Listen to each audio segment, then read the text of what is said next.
Well, welcome back once again to the garage. We are still waiting on a couple of deliveries for the Triumph Tiger 800, but we have actually got two items that have been delivered this morning.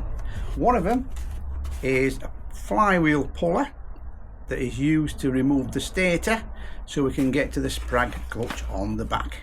I decided to buy the tool. It might come in handy for further projects. I bought it from Biker's Toolbox. As you can see, it's a laser one, so I've used these before when I bought tools from various retailers, so I know they're quite a decent product. So our second delivery is from Rick's Motorsports, and it's a new starter motor for the Triumph 800. Hopefully this will cure our problems once and for all. The only modification that I've been told about in the instructions is that the lug that fits on here is slightly bigger. So what we need to do is drill out the lug on the wire that comes from the battery to the starter motor, the existing one. And we're going to drill that out to a larger size, which is only a mil difference. So I don't think it's going to make any difference to the lug. Physically, it looks the same. Obviously, it's a different colour. This is silver rather than black.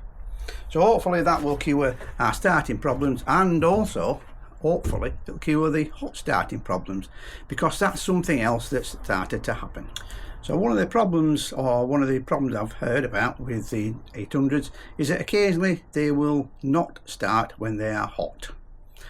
We've experienced this ourselves, being out for a day with the bike, and got to our destination, gone and had a coffee or a bite to eat, come back out, it's already cooled, starts on the button. Brilliant. Get in traffic though and stall the bike on a hill, which I did today, and it will not start when it's hot. So once again what we had to do is basically sit at the side of the road until it got to a point where it was cool enough to actually start, and again it started on the button. So we know there's a problem with this bike, and possibly other bikes that are going to have the same sort of problem. It's well documented, the hot starting problem on the Triumphs, so I'm just going with what other people have told me. So what we're going to do today is we're going to strip the bike down, taking the tank off, the seat, a couple of panels off, remove the air filter box to gain access, and do all that so that we can get the new starter fitted. So let's take a look at what we're going to do today. So what I can remember from last week is obviously seat, these small panels, these panels, loosen these, don't have to take them off, get the panel off around here, undo the front beak and the sides, so we're going to be taking these sides off as well, just to enable us to get the tank off. Then once we've done the tank, we can then uncouple everything and take off the airbox completely, and that will give us access to what is the top of the starter motor. Obviously we're going to be moving the cylinder again out of the way to gain access, and then hopefully disconnect the battery and take off that starter once again. So we've got the bike almost all apart. We've got the panels off, you can see we've got the tank off, got top of the air filter off, and the air filter. So now what we're going to be doing is taking the air filter housing off and removing that, but leaving the throttle bodies in place. So we've now got the Triumph starter motor off once again. I'm getting a little bit handy at doing this. I think it must have been on and off about 5 or 6 times. I know what I'm doing with tools, so that makes it easier. So let's take a look at the comparison on these two. So the main difference between these two is diameter. That's slightly wider. I don't know by how much, but it's not much. Length, exactly the same, slotted at the ends, but the poles are different. On that one it's got a tab with a screw in that we put in from side, and this one's got a pole from the top.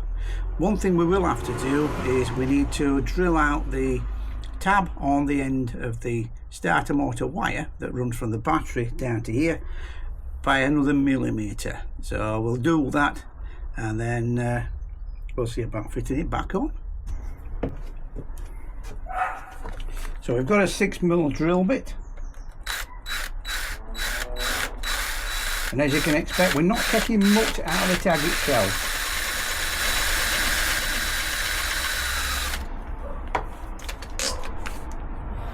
I think this is the easiest way instead of having to take it off the bike. We're almost there.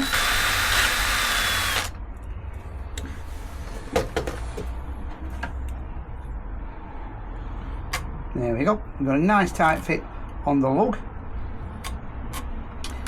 You do get another nut for this, so obviously we'll be putting that on the top rather than on the side as the original, but that will all fit together without any problem. So we'll refit the starter motor, bring everything back together, and we'll bring you back once we've done that.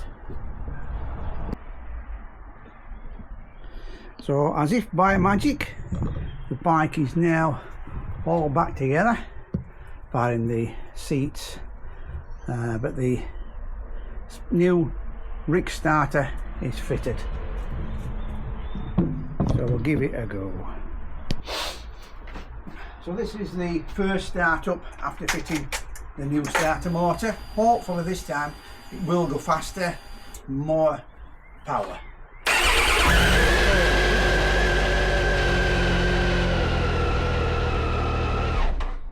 So I don't know if you heard that correctly, but basically there's a lot more spin on the motor.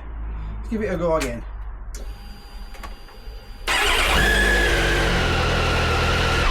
Yeah, definitely you can, it's more instant. There's not this bit of a delay before it actually kicks in.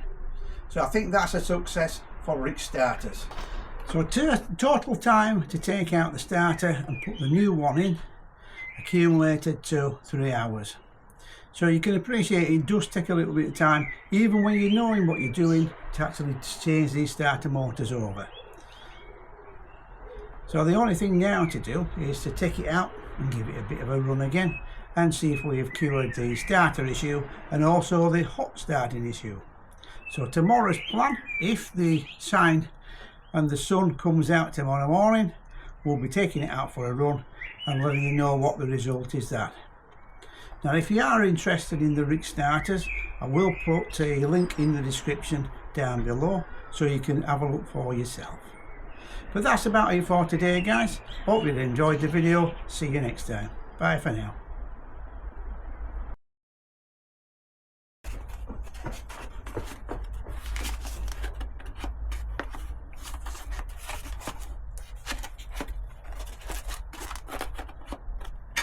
How did she get that out of there then?